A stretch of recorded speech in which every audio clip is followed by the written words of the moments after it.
You're listening to The Sizzle on Iron Skillet Radio and Iron Skillet Television.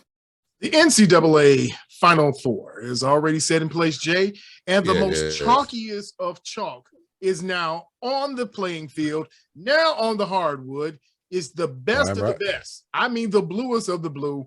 What blue do you choose? Jay Sizzle, we're talking about the Blue Bloods. We're talking about Kansas, North Carolina, Duke, and Villanova.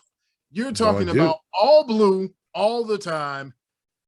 This might be one for the ages. You've got one of the sages of basketball leaving on his final hurrah.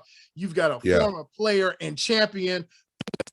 You've got an old, salty, finely dressed man who will bring his team to valor. By the way, you got another team with some paid hitters. They go out there, they hit when they hit. So, Jay, what say you about the Final Four? You know what? Cream rises to the top. You saw Duke look a little shaky early in the tournament, but they got their feet up underneath them.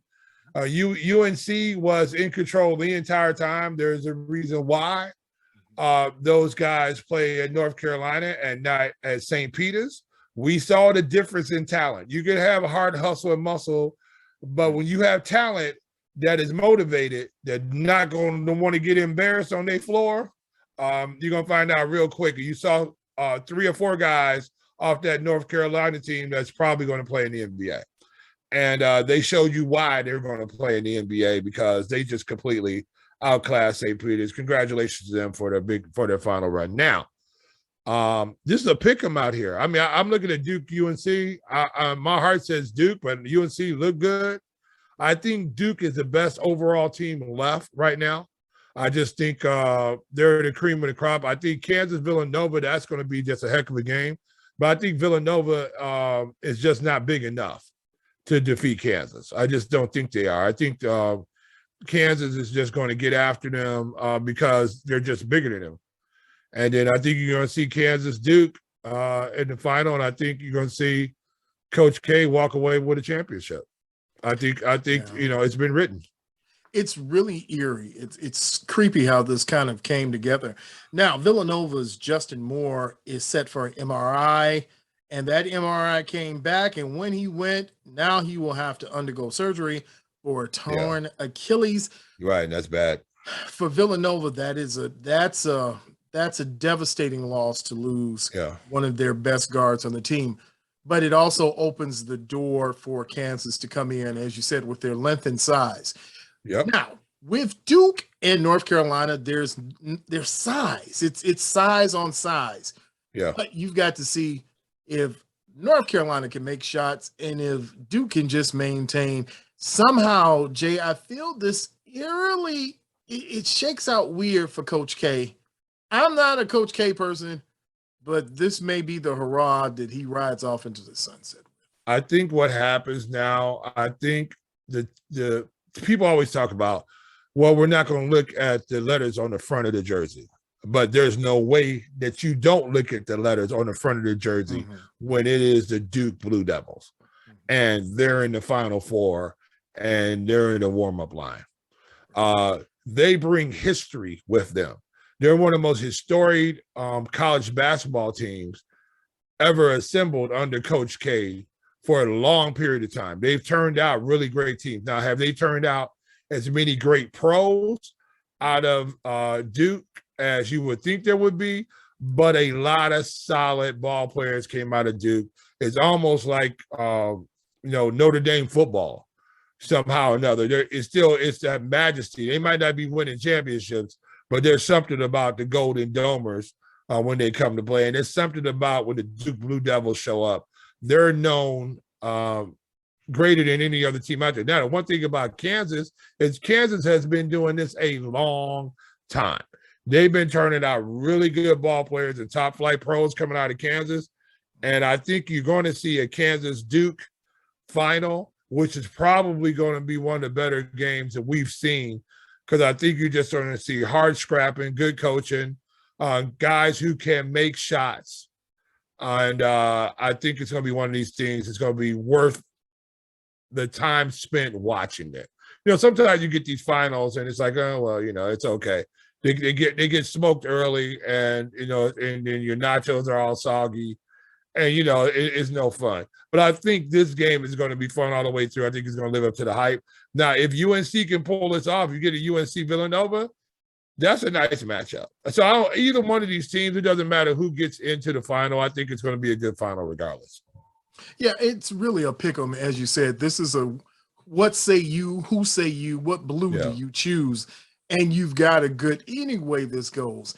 At this point, when you're looking at number one seeds that are taking themselves all the way to the Final Four and then to the last dance, I mean, you can't go wrong with this one. I don't think anybody can be upset. Now, I do understand. And mad shout out to Jersey, mad shout out to the people there. I know, right? That team fought. You felt bad for a second when you looked at those young men because they gave it everything they had. But to your point, Jay, when you're going against the best, you've got to have your A-plus game. I mean, your game has to be intact from the beginning to end, from jump into the final whistle. And it just didn't happen for St. Peter's. But I madly respect it. St. Peter's had a lot of good looks close that they didn't convert. Right. And had they did that, it's possible and they can stay close by half. Maybe you get North Carolina pressing a little bit. Mm-hmm. But when North Carolina jumped on you and now you couldn't find a way, and all of a sudden now they're hitting the 3-ball, and now they're penetrating into the paint and they're dishing to their big man. That's a lot different than just dumping the ball down there. We had one commentator said that today, that, hey, they weren't just dumping the ball down into their big man and letting the double team come, and they were actually penetrating, drawing the defenders to them, and then dishing off to their big man, who now is got that one-on-one skill. I'm 6'8", you're 6'4". I'm a Division I basketball player. You play for a Division I school. There's a difference there. Yeah, and when you look at that, UNC, Baycoat was doing what he had to do. And let me give him a shout out to, and I just love his name. I like his name. He's Leaky Black. I don't know if he's related to or the son of Crunchy Black, but Leaky Black did his thing all tournament. 6'8", versatile, was down there putting in work, going, as you said, penetrating deep, getting positioning on those smaller players from those poor young men. I mean, but they fought, though. They fought. Here's the truth about it in sport, right? The big skill guy is probably going to beat the small skill guy. That's just the way it is. That's why you recruit the bigger, stronger athlete to your school. If you can get a bunch of guys that are bigger than the average player, faster than the average player, and they're technically sound, you're probably going to have a team that's going to go far in the playoffs. No, hard hustle and muscle, but to get that one shining moment song saying for you, a lot of stuff has to go right. I mean, for St. Peter's to win, Duke would have had to go on a cold streak. They would have had to go, had not scored a basket for 8 or 9 minutes or something crazy like that. They would have had to get deep into foul trouble. Their big guard and the big man down low might have had to sit down a half or something. That's the only way St. Peter's. But St. Peter's, only thing they could do was try to defend, and all of a sudden when they got stretched out and you got guys who could penetrate against them and then impose their will on them, it was over. And, you couldn't run enough guys at these guys. These guys were ready to play. I mean, shout out to North Carolina. They were ready to go. And, they weren't afraid of them. And they didn't worry about that press. It was, our guys are better than your guys. There it is. So yeah. Congratulations. We probably won't see him. We won't see him again. St. Peter's. I hope the young coach gets out here and gets that $1 million contract somewhere. Leave now. Don't wait. If you get an offer, go. You probably got a $500,000 offer coming down the line now. So take that. He's got a young family, and here's to a lot of you guys out there too, especially you young guys, having basketball careers and want to go to the NBA, something like that.